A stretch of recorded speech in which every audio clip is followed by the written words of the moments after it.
Jangan pernah sekalipun meragukan sejatinya komitmen nasionalisme kebangsaan Nasdem.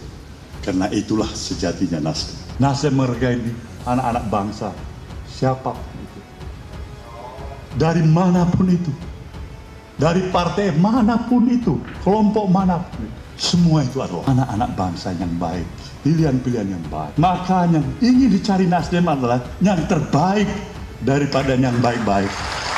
Banyak orang yang nanya, loh kok tiba-tiba kesannya buru-buru?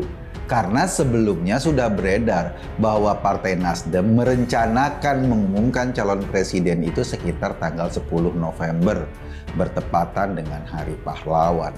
Mungkin loh ya, Partai Nasdem beranggapan gak cocok tanggal 10 November itu deklarasi Anies, karena Anies bukan pahlawan sama sekali. Karena ada salah satu kader Nasdem yaitu menyebut Anies antitesis Jokowi. Ya, saya setuju sih dengan pencalonan Anies Baswedan, yaitu sebagai antitesis Jokowi. Sangat setuju sekali. Bahkan Nasdem belum menyebut Anies antitesis Jokowi, ya masyarakat sudah bisa menilainya lah kalau Anies memang antitesis.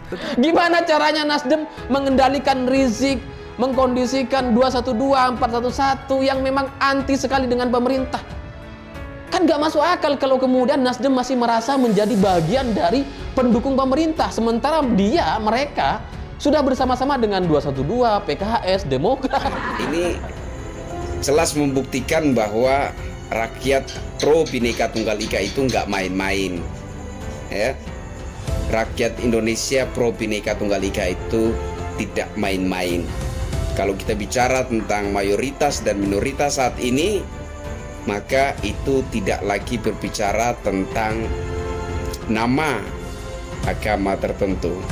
Kalau kita bicara tentang mayoritas dan minoritas hari ini, maka kita bicara tentang rakyat yang pro Bhinneka Tunggal Ika atau tidak.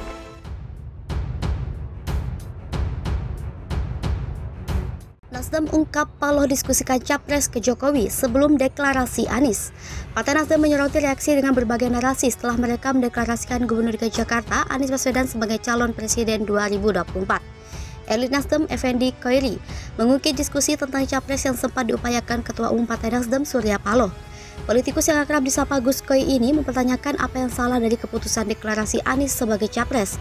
Menurutnya, tak ada etika maupun hukum yang dilanggar Nasdem. Gus Coy menyebut Surya Paloh telah menyampaikan gagasan dari tawaran soal Capres dengan Presiden Jokowi. Menurutnya, jika hal itu tidak direspon dan tak ada kesamaan pandangan, maka tak ada hak untuk saling memaksakan kehendak. Gus Coy lalu menyinggung soal kader Nasdem yang saat ini masih menjabat di dalam kabinet Jokowi. Soal ini, dia menyebut keterpilihannya Jokowi menjadi presiden tak terlepas dari dukungan Nasdem. Gus Coy mengaku tahu betul urusan jabatan menteri merupakan hak prerogatif presiden, namun menurutnya secara logis dan etis, presiden mengangkat menteri dari tokoh partai politik pengusung. Dia memastikan Nasdem mendukung Jokowi dan pemerintahannya secara total hingga akhir masa depan. Gus Coy kemudian menyinggung adanya parpol yang dulunya menjadi rival politik tetapi ikut menikmati kekuasaan. Dia heran mengapa hal itu tak dipersoalkan sedangkan deklarasi Anies Capres mulai dipersoalkan.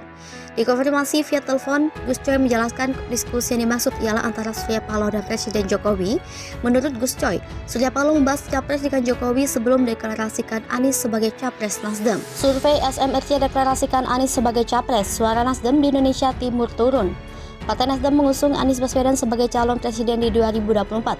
Lembaga survei Saiful Mujani Research and Consulting mengungkap temuan terkait suara Partai Nasdem setelah partai yang dipimpin Surya Paloh itu mendeklarasikan Gubernur DKI Jakarta Anies Baswedan sebagai calon presiden 2024. Hasilnya berdasarkan survei Partai Nasdem kehilangan banyak suara di Indonesia bagian timur. Melalui akun YouTube SMRC, Direktur Riset SMRC Denny Irvani memberi paparan mengenai penurunan tajam suara Nasdem di Indonesia bagian timur. Awalnya, Denny membeberkan bahwa Nasdem selalu memiliki suara yang kuat di luar Jawa, yakni di Indonesia bagian timur pada pemilu 2014 dan pemilu 2019. Dia menyebut Nasdem lemah di wilayah DKI Jakarta dan Banten. Denny menyampaikan dukungan kepada Nasdem di Indonesia bagian timur di tahun 2014 ke 2019 naik signifikan dari 7,5% menjadi 13,2%. Menurut dia, kenaikan suara Nasdem di Indonesia bagian timur menjadi kenaikan yang paling tinggi dibandingkan wilayah lain.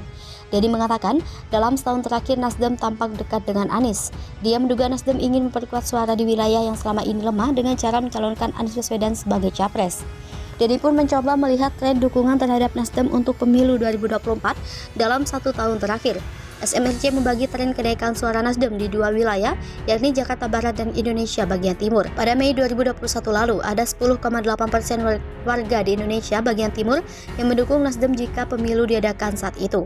1 tahun kemudian, atau lebih tepatnya pada Agustus 2022, suara Nasdem turun tajam di Indonesia bagian timur. Sementara itu, dukungan untuk Nasdem di Jawa Barat yang memiliki sangat banyak pemilih tidak naik signifikan. Sejak Mei 2021 sampai Agustus 2022, suara Nasdem hanya naik dari 0,4% ke 1,7% di wilayah Jawa Barat. Pada akhir pemaparan, manajer program SMRC Saidiman Ahmad menyampaikan bahwa suara dukungan untuk Nasdem yang diharapkan naik di Jabar tidak meningkat signifikan. Mereka justru kehilangan banyak suara dari pendukung di Indonesia bagian timur. Pada pertengahan Juni 2022, Nasdem menyatakan bahwa mereka menjadikan Anies Baswedan sebagai salah satu bakal calon presiden untuk Pilpres 2024. Selain nama Anies, nama Gubernur Jawa Tengah Ganjar Pranowo dan Panglima TNI Jenderal Andika Perkasa juga keluar di Rakernas Nasdem. Kemudian pada Senin 3 Oktober 2022, Nasdem mempertegas dukungannya terhadap Anies Baswedan. Surya Paloh secara resmi mengumumkan Nasdem mendukung Anies menjadi capres. Paloh meyakini Anies adalah pilihan terbaik dari 3 nama bakal capres yang muncul pada Juni lalu. Puan Maharani, PDIP dan Golkar sepakat bersama-sama membangun bangsa dan negara. Ketua DPP PDI Perjuangan Puan Maharani menyampaikan bahwa melalui pertemuannya dengan Ketua Umum Partai Golkar Airlangga Hartarto, kedua partai politik ini menyepakati untuk bersama-sama berupaya membangun bangsa dan negara Indonesia. Hal tersebut dia sampaikan usai melakukan jalan sehat di Monas bersama Airlangga dan beberapa elit PDIP serta Golkar sebagai bagian dari safari politik partai berlambang banteng itu. Puan lalu menyampaikan, baik PDIP maupun Golkar memang harus berupaya membangun bangsa dan negara, terutama di tengah situasi ekonomi yang belum kondusif pasca pandemi COVID-19. Ia pun menilai sebagai Menteri Koordinator Bidang Perekonomian, Airlangga tentunya memahami langkah-langkah yang perlu dilakukan untuk bisa menjaga stabilitas ekonomi di Indonesia menjelang pelaksanaan pemilu 2024. Dia menambahkan PDIP dan Golkar perlu memastikan situasi pasca perhelatan pemilu 2024 menjadi lebih kondusif, baik dan tidak ada rakyat yang dirugikan. Pemilu 2024, kata Puan, diharapkan menjadi pesta demokrasi yang aman, nyaman, dan selain bersepakat mengupayakan pembangunan bangsa, Puan juga menyampaikan bahwa melalui pertemuannya dengan Airlangga, PDIP dan Golkar menyepakati untuk memahami pemilihan waktu untuk bertanding dan bersanding. Dalam kesempatan itu, Puan juga menyampaikan ucapan terima kasih atas sambutan hangat dari keluarga besar Golkar atas kehadirannya bersama beberapa elit PDIP. Sebelumnya, Puan tiba sekitar pukul 07.56 WIB dengan mengenakan setelan kaos dan celana berwarna hitam didampingi oleh beberapa elit PDIP Perjuangan, diantaranya Sekjen Hasto Kristianto, Ketua Badan Pemenangan Pemilu Bambang Wuryanto, serta Ketua DPP Bidang Perekonomian Said Abdullah. Kedatangan Puan itu disambut langsung oleh Airlangga dan para elit Partai Golkar seperti Sekretaris Jenderal F. Paulus, Wakil Ketua Umum Bambang Susatyo, Wakum Koordinator Bidang Pemenangan Pemilu Ahmad Doli Kurnia, serta Waketum Koordinator Bidang Komunikasi dan Informasi Nurul Arifin.